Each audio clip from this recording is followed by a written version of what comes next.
안녕하세요.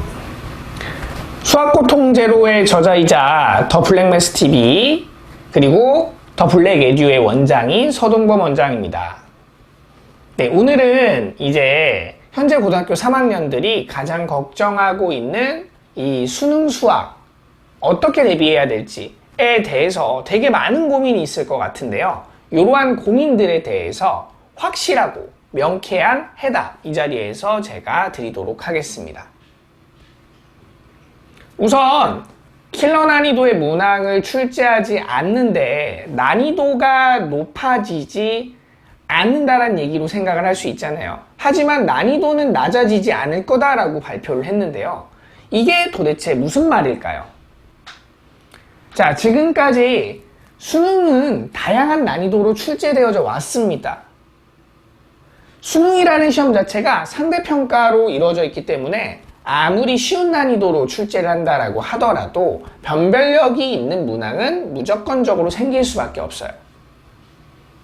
지금까지 다른 평이한 문항과 초고난도 문항이 출제되는 그 2018년도 전의 기조, 그리고 그 이후에 중상 난이도급의 문항들의 출제가 빈도수가 높아지면서 난이도를 높여가는 방향으로 가게 됐던 최근 기조가 있었죠. 자, 이러한 것들로 이제 난이도를 상승시켜 오면서 결국에는 초고난도 문항을 배제하려는 노력을 진행시켜 왔던 거예요. 하지만 코로나, 그 다음에 정시 40%로 인해서 재수하고 N수 유입이 많아지게 되면서 변별력에 대한 확보가 필요했죠. 그래서 고난도 문항이 점차적으로 어려워지는 경향을 보였고, 그게 작년을 기점으로 정점을 찍었던 것도 사실입니다.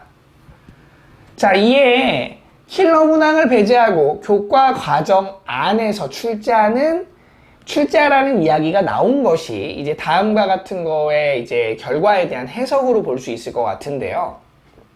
우선 여기에서 저희가 고난도 문제, 그럼 고난도 문제가 뭐냐 해서 먼저 시작을 해야 될 것 같아요.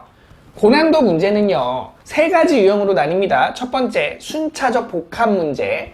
두 번째, 단발적 고난도 문제. 세 번째, 우리가 흔히 노가다라고 얘기하는 이제 규칙 추론이나 격자점 문제. 이 중 단발적 고난도 문제 같은 경우에는 접근이 어렵고 오랜 풀이 시간이 걸리는 반면에 순차적 복합 문제는 개념이 여러 개가 섞여 있고 순서대로만 풀어가면 되기 때문에 상대적으로는 쉬운 형태라고 보실 수 있어요. 자, 마지막으로 퍼즐형의 이제 경우, 이제 저희가 노가다형을 생각을 하면 되는데, 점화식이나 아니면 격자점 문제 같이 굉장히 시간 자체는 오래 걸리지만 들어가 있는 아이디어 자체는 굉장히 단순한 형태, 이런 것들을 볼 수가 있겠죠. 자, 이 세 가지 유형 중에서 어떤 유형을 배제하라는 얘기일까요? 그쵸? 바로 알 수 있겠죠? 단발적 고난도 문제를 배제시켜라 라는 얘기로 보입니다.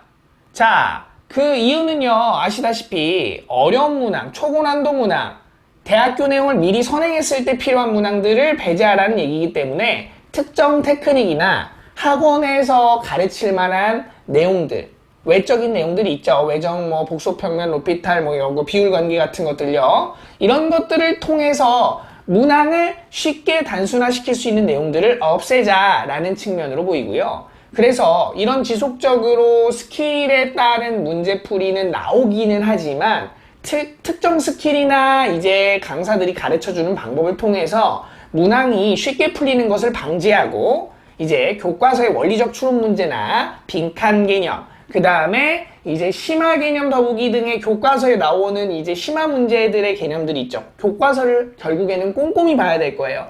그런 지점들이 출제가 될 거라고 예측할 수 있겠습니다. 자, 마지막으로 이러한 사교육 이슈가 터질 때마다 결국에는 EBS의 역할이 재조명됐던 만큼 아마 이번 시험 같은 경우에도요, EBS 수능 특강이나 EBS 수능 완성들의 반영 비율이 높아질 가능성도 배제할 수 없게 됐습니다.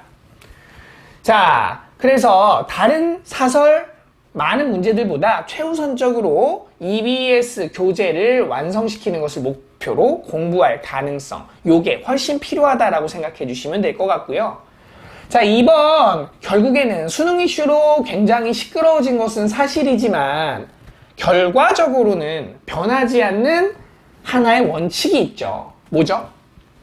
결국에는 상대평가라는 거예요. 많이 공부한 사람, 더 잘하는 사람이 유리할 수밖에 없는 시험이기 때문에 어찌됐던 간에 정시가 40%로 늘었다. 그리고 재수행수의 참여도가 높아졌다라는 것들로 인해서 현역들이 약해지는 건 어쩔 수가 없다라는 얘기죠. 어디에서요? 정시에서요. 이제 이런 지점들을 아까 말씀드렸었던 EBS나 이제 교과서 내용들을 많이 이제 문제 출제를 하면서 이제 난이도를 낮춰보겠다라 얘기하지만 결국에는 문제를 많이 풀어보고 많이 접근한 친구들이 훨씬 유리할 수밖에 없는 상황입니다. 그래서 제가 말씀드릴 수 있는 거는 무슨 얘기가 나오던 간에 결국에는 내 위치에서 흔들림 없이 꾸준하게 열심히 하는 친구들이 결과는 잘 나올 거라는 거. 그렇기에 명확하게 방향을 잡고 어떤 문제들을 풀어야 되는지에 대한 것들은 확고하게 잡아주는 반면에 노력을 하는 건 계속 지속적으로 이루어져야 된다는 얘기가 되시겠죠. 자, 그래서 이번 결과를 통해서 다시 한번 정리를 해드리자면 심화 문제, 단발적 심화 문제 같은 이런 유형들의 문제들은 안 나올 가능성들이 높아졌고요.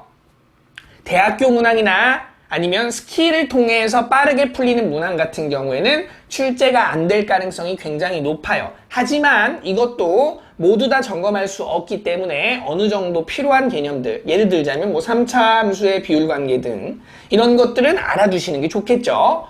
자, 이런 것들을 최대한 배제한다라고 얘기했기 때문에 개념을 통해서 점검하는 연습들을 하시고요. 교과서나 EBS 꼼꼼하게 보셔야 된다는 사실, 이것들 잊지 말고 꾸준하게 수능 때까지 최선을 다해 주신다면 분명히 좋은 결과 있으실 거라 생각합니다. 네, 지금까지 더 블랙 매스, 더 블랙 에듀, 그리고 드림 프로파일러로 활동하고 있는 서동범 선생님이었고요. 다음 이 시간에도 좀 더 좋은 정보와 그리고 학습적으로 도움이 되는 정보로 다시 돌아오도록 하겠습니다. 네, 시청해주셔서 감사합니다.